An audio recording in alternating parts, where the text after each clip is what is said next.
Welcome to the What Sold YouTube channel, where we just show you what we sold. We buy things, we sell them, we show it to you, and give you a little information along the way. Let's do this. First up today, this is a Peterson brand. I guess these are just like pliers, like locking, clamping pliers. This came in a large lot of tools. I didn't buy these for $1 or $2, this specific pair, but when I do buy them, that's usually what I pay, $1 or $2.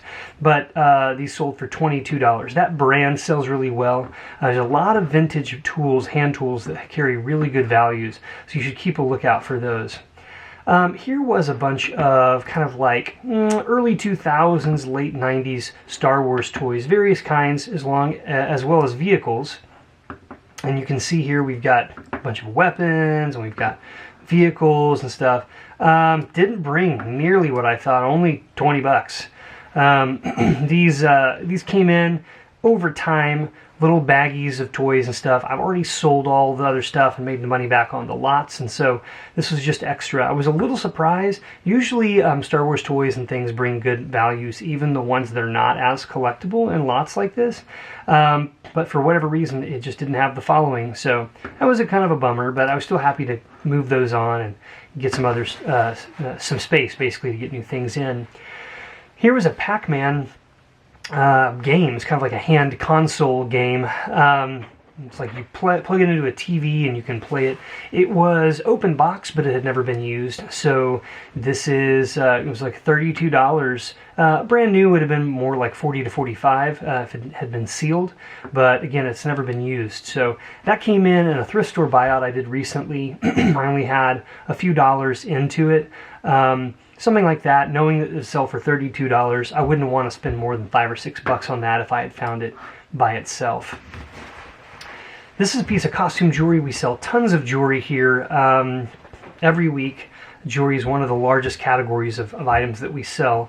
This is a Joan Rivers brand set. You can see it's got a nice necklace here, keys as the pendant, and then matching earrings with this sort of like etched black medallion type look here. Put this up for $56, which is about $8 to $10 cheaper than they usually sell for. I just wanted to move it. Came in with the jewelry collection. I've already made my money back on that jewelry. But things like this I buy regularly for about $2 or $3. So if I had seen this set, I would have probably spent as much as $6. Again, I'm thinking $3 for the pair of earrings, $3 for the necklace, keeping it about that. So $56. I was pretty happy with that sale. Here's a stamp, like a very, very small portion of a stamp collection that I bought at an estate sale a while ago. It's going to take a long time to sell all of this stuff. I think I lack about $20 left on getting all of my money back from this lot. But what I did was I took several binders full of partial stamp collections where you have stamps that have been adhered to the page in their corresponding spots. As you can see, we're looking at ones on the left here from the early 1870s all the way up through the 1880s, it looks like. A lot of these have already been canceled, as you can see by like this black mark here and over here and even right here. Certain types of cancellations can be valuable. People will buy the stamp or postcards or whatever envelopes that they're on because of the cancellation, and sometimes because of stamps. I sold basically 3 heavily incomplete pages here for $14. I don't know, folks. I might have 50 pounds of pages of stamps to go through. I paid about $120 for the whole collection. I've already sold all of the first day envelopes, first day covers. I think I sold those for about $80-some. So I lacked about $80 left to get my money back, but I'm already well into that. Here's a nice tiny pair, as you can see me holding them on my fingers, a tiny pair of sterling silver earrings, stud earrings. They feature mother of pearl, coral, and turquoise, as you can see right there. They're pretty tarnished. I didn't clean them. I usually don't clean sterling silver. Some people collectors want that tarnish on there to show the age. I was very happy. Put these up for $32, expecting that I would get an offer in the 20s. But somebody bought them straight away. Didn't even ask. So this is something I regularly get. I bought these for $3 at a thrift store in with a bunch of costume jewelry because they didn't know it had those materials and they didn't know that they were silver. Very happy about this sale. 14 karat gold earrings. And I don't usually see earrings that look like this with this type of back for solid gold. As you can see, these are almost like clip earrings. The loop would go through the earlobe, and then this would clip back behind the earlobe and hold them in place. It was on this post in the center and a very tiny mark showing that they were gold. Otherwise, you wouldn't know. Tested them. They ended up being emeralds. They were not a real good dark, deep emerald green. They were kind of more light in color, and definitely heavily included. So they weren't high quality, but they're put in with, they are emeralds, natural emeralds, and they are facet cut in with solid gold. So these sat for a while. I started these much higher in the $300 range, but eventually sold them for $220. I think I had them for about 3 months before they sold. And this came with a bunch of costume jewelry and other jewelry I got out of a thrift store buyout, so I didn't buy them individually. I had already made my money back on that lot, so all of that was essentially profit. This is also something that came from that lot. It's a bunch of stuffed teddy bears, and they are called Boyd's, or Boyd is the brand. Boyd's bears, and there were 23 of them here. Instead of pulling them out individually, I just decided to sell these as a lot, though it is the type of thing that maybe if they had brought more value individually or sold faster, I would have done that. But as it stands, I just put them up as a lot, and I end up selling them as a best offer for $140. So I can't do that math in my head what that comes out per bear, but 200, I put it at 220 because I was like, if it's $10 a bear, that'd be $200. So they got it for somewhere around $7 to $8 a bear. And again, that lot has already been paid for, so that was just profit. This came out of the lot where I bought a bunch of tools at an estate sale recently. And you'll notice kind of like the theme here is that not like most of these things that I'm selling are not things I bought individually and drove around hoping I'd find something. No, I bought these in large lots. That saves me time, it saves me gas, and it gives me a lot of stuff to do and work on instead of just hunting. And this was a vintage Stanley brand, which is a collectible brand, Stanley and Craftsman and various ones. That's very heavy. It's made of steel, very solid. It was dirty, heavily used, but the glass was intact and had the water and the bubbles, so you could use the level. I had a lot of interest in that. Took about a month to sell, though. Sold it for $20 plus $10 in shipping. Moving on here, now we have another thing of scrap gold. It's 14 karat gold. It's a ring that was basically destroyed. It looks like somebody had harvested maybe whatever the gemstone was, a diamond or ruby, emerald, whatever it was. I essentially had this hunk of metal that really wasn't functional, but it still had value because gold has value as a commodity. So threw this up. I accepted a best offer of $70. 14 karat gold is in around the $38, $39 per gram right now. So, if it was $40 a gram, that would be $80 roughly for nearly 2 grams. But I always sell the gold at slightly under spot value so that the person buying it to melt it, they make a little bit off of their expense also. This is another piece of jewelry. I did not currently have a coin to put in it. If I had a gold coin that would have been this right size, I probably would have put them together and maximized the value here, but instead I didn't, so I just sold it again for the scrap weight. This is 10 karat gold, so you're looking at more in the 24, 25, I don't know what it is today, but dollars per gram. And somebody bought this, probably put it on, it's a pendant, it's set up to hold a coin and be on a necklace. That came in with a bunch of jewelry from an antique store that I bought. And so I wasn't really into that more than maybe $4 or $5. Anytime you can get gold or silver at the price that they're selling things like costume jewelry at, you're going to do really well. And I do it all the time. More often with silver because it's more valuable than costume jewelry, but not as valuable as gold. But I definitely find gold items every month. This came with stuff from a thrift store that I bought, and it's a bunch of these like little animals, plastic animals by the Marks brand or similar, and they're just toys, little plastic toys, kind of like little plastic army men, except these are animals. They didn't have a whole lot of value, so I just threw them up, sold it for $10. I had everything back to me from that lot, so it wasn't a lot of money, but there was no cost of goods left. These were awesome. These were found at a thrift store. $3 for these. They feature jade and what they call angel skin coral that were carved to look like roses. So this is like a floral motif, and it's marked on the back right here, 1/20th, 14K.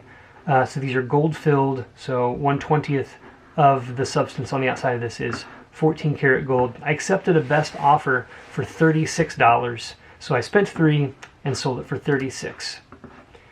This was a really cool pendant, little brooch, not pendant, a brooch, pen. It incorporates smoky topaz in two different gems here. One's the teardrop shape and one's circular. Gold tone, really pretty, probably gold plated. I can't remember if I wrote that or not. No. Definitely, it has the brand name Seta, S-E-T-A. I don't really familiar with that very well, but didn't take long to sell it. This is a $3 purchase. Sold it for $28.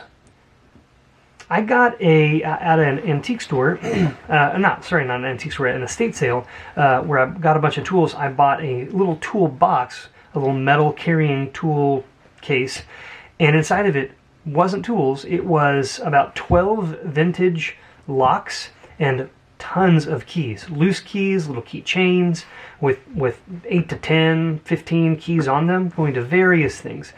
This was one of the locks that came with 2 keys. It's a peculiar looking key, kind of one above and below to lock, heavily rusted, but it did still work. And threw that up. I accepted a $20 offer on that. I paid $125 for all of the tools in that lot. And in 2 weeks' time, I had already made all of my money back off of the sale of only 5 tools. And I bought somewhere in the range of 150 to 200 tools, and that was in there with the tools. So I'm well into profit already, so that was just straight profit. Okay, the next is a large lot of vintage and antique postcards. Something I sell a lot of postcards. Oftentimes I'll buy large lots. I'll pull out ones that I think have standalone value or small lot value, and then I'll sell the remainder back on the same platform. So in this case, it's 22 pounds. I paid $399 for 24 pounds of postcards. It looked almost identical to what you're looking at right here, a box with a bunch of postcards. I got it in, I sorted them all, I looked at all of them. I pulled out 4 pounds worth of postcards, probably 300 or 400 postcards.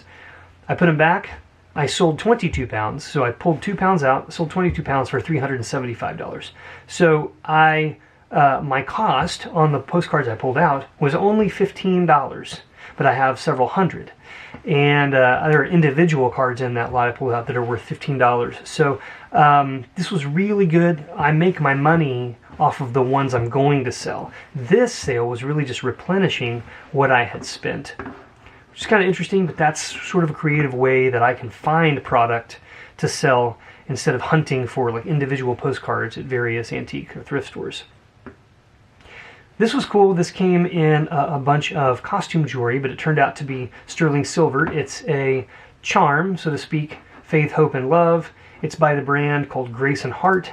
On the back you see right here it says G and H, and down here 925, and honestly pretty clearly on the back of each of the charms says 925 as well. So my guess is whoever was sorting this just wasn't paying attention. A lot of times at these thrift stores, they aren't really searching necessarily for you know, the materials that they're made out of. They just get it and they know that rings cost $2, necklaces cost $4, keychains cost this. And so when they're sorting, they're just putting rings in a pile, necklaces in a pile, brooches in a pile, and then they know how to price them. Now, when they do that, gold, silver, platinum, different things with nice jewels, really high-end costume jewelry, they get put in there as well. And so I'm paying $3 like I did for this, turn around and selling it for $32. This was really, really exciting. I went to a thrift store last week, or 2 weeks ago actually, to donate a bunch of stuff. I buy large lots at estate sales, antique stores. I'll fill up a truck. I'll sometimes have to get a U-Haul vehicle to transport it all. And I'll filter through that. There's a percentage of that always has to go into the trash, right? It's broken, it's damaged, has no value at all, gets thrown away. Second tier is, okay, this has some value, but it's big, it's bulky, it's breakable, it's only worth $10, and it's not really worth my time to deal with a bunch of stuff that's only worth $10. And so that stuff goes in bins that go out regularly and be donated to a local thrift store that serves some group in my community. And I feel good about that. And these are places that I also purchase items from. So this particular day, I was already going there to donate. So I thought, you know what? I buy things, I find deals here all the time. I'm not really out to source today, but I'm just going to do a walkthrough after I donate. So I donated, I walked in, and lo and behold, I find these two large, heavy candelabras. And when I turn it over, I see that it says silver 950. So sterling silver is 925 out of 1,000 parts silver. 950 is 900. It's more silver per 1,000 parts than even sterling. The bottom of this would be what they call weighted, even though it doesn't say weighted. And what they do is they fill this bottom cavity with some sort of concrete or hard rock substance to give it extra weight so that the weight of the candles, for example, won't knock it over. So it needs to have a heavy base, but they don't want to fill the whole thing with sterling silver because then it ends up getting too costly for most buyers to actually purchase it. So they make it with silver. They put a filling in the bottom, and then they sell it. They have these priced for $2 a piece. So I paid $4 for two heavy candelabras that are worth more than sterling silver per weight. I came back, I photographed them, I put them up, and then within 2 hours they sold for $350. So that was a $4 expense, and I flipped it and made $350. This was a really cool large chisel. And it might be a chisel. It also might be a tool that you use for cutting wood, like on a lathe, like a wood lathe. I'm not exactly sure, but it was quite large. This came with all of the tools that I bought at the estate sale not long ago. As I mentioned before, I've already got my money into that. I took a best offer for $18. They paid $10 in shipping, so all of that was really profit for me. I also, in this lot of tools, bought somewhere around 20 different hand ratchets that you could use to put bits on and screw things in, unscrew things. Various brands. This was a Craftsman brand, as you can see, in really good condition. And the thing that was unique about this was that the top of it, as you can see, let's see right here, is that it could turn one way or another. So you could get into difficult spaces where a turn is required. Really cool thing. I took a best offer for $20. Pretty much all of them I priced it between $24 and $28. And if someone is watching it, I send them offers for $20. And more often than not, they end up selling. This was really cool. At the same thrift store that I bought the candelabras, I bought two instruments on the same day. One instrument was this violin. Another instrument was a small wooden hammer dulcimer.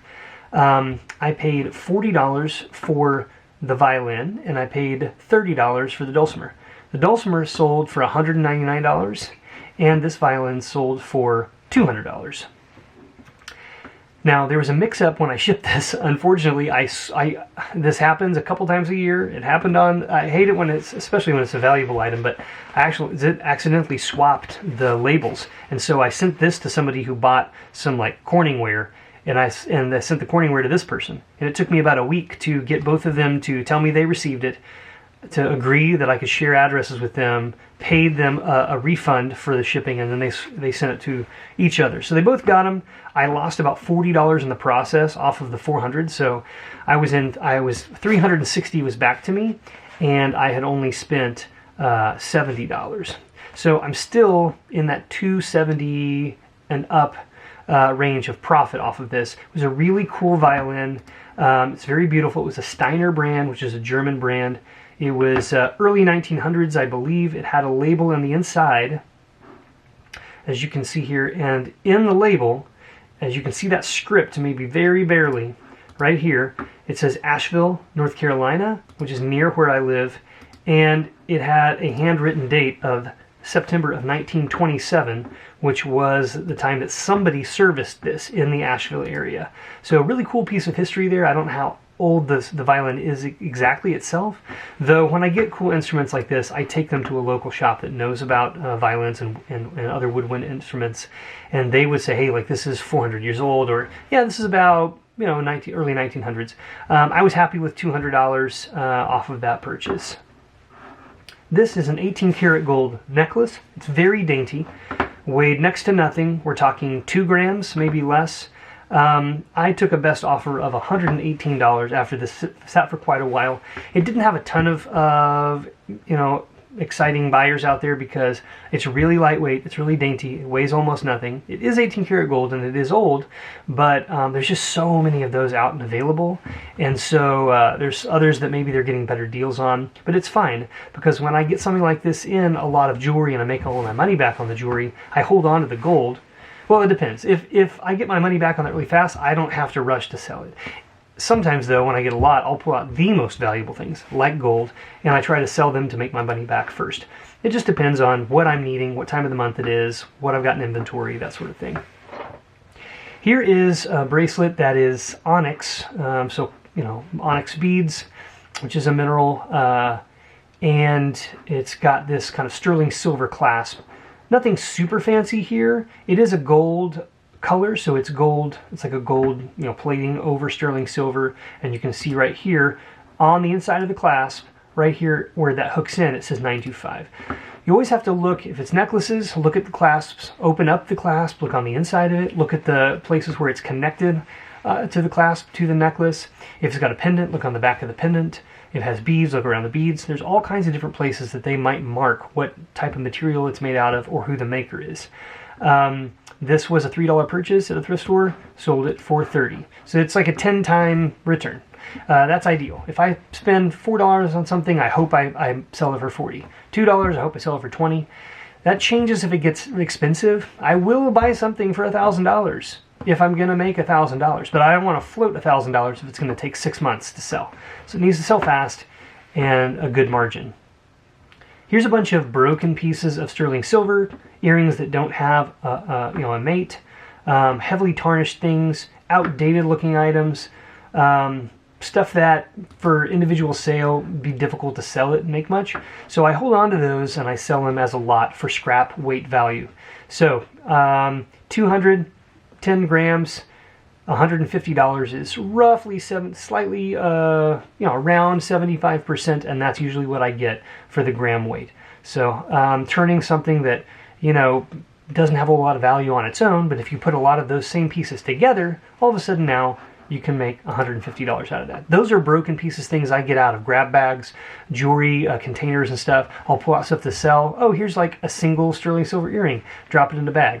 I do that over a month's time instead of pitching it, and then I turn that into money. This came out of that same tool lot that I got. You're seeing a lot of these because that was last month, and so a lot of these are selling right now.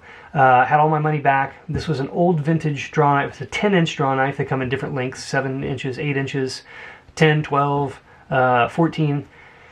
And depending on the brand and the condition and the length, they can have different values. This one sold for $30 pretty easily. Here's another sterling silver piece of jewelry. By looking at it, you wouldn't think silver because it kind of has a more brass type of a look to it. But basically what you're seeing here is something that is sterling silver base and had a gold plating on it. And that gold plating on the inside, naturally where your wrist would be, has worn off that gold plating, and now it looks dull and kind of ugly. If I were to put this in a machine to kind of polish it, it would look very bright. It would still look bizarre though, because it would be like really bright silver on the inside and really bright colored gold on the outside.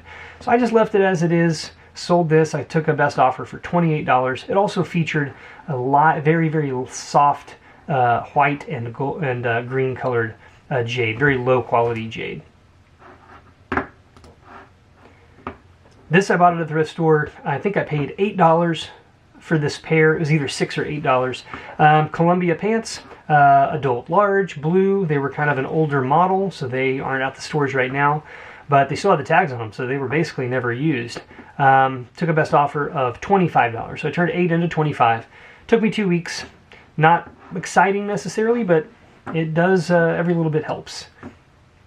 This is a photo booth strip from, I'm going to say roughly maybe the 1960s, 1970s, based on kind of the look of everything. It could be newer than that. It just depends on what the actual booth model was that they were in. But it's a bunch of men, young men, and then a woman kind of crashing the party there at the end. $14 for that. Photo booth, individual frames and strips sell really well for me. They're difficult to find unless you source them online. It's not the kind of thing you see in antique stores very often, but when you do, you can make money on them if the price is right. This was awesome. Came in a small jewelry lot of costume jewelry. The first time I looked at this and took a look at the back, I didn't even see the brand. I actually had to put this into Google Lens to see similar ones to discover that it was the Sphinx brand. And even if you look at this kind of up close and look around, you're looking for an obvious spot where there's the brand mark, and you don't hardly see it. You don't hardly see it. And as I'm looking at it here, I'm even having a hard time. It's either right there or it's right here, I think is where it's at. It's marked in there. I'm clicking right here, and you can see it's very faint. It's right here. It says Sphinx. I didn't even catch it with my naked eye, but I'm glad I did Google Lens because I buy this stuff at about $3 a piece, and this brought in $150. Thanks for tuning in, everyone. We'll get more stuff to you soon. We're selling and buying all the time, but I wanted to make you aware, if you're still around, we're actually starting a podcast called the What Sold Podcast.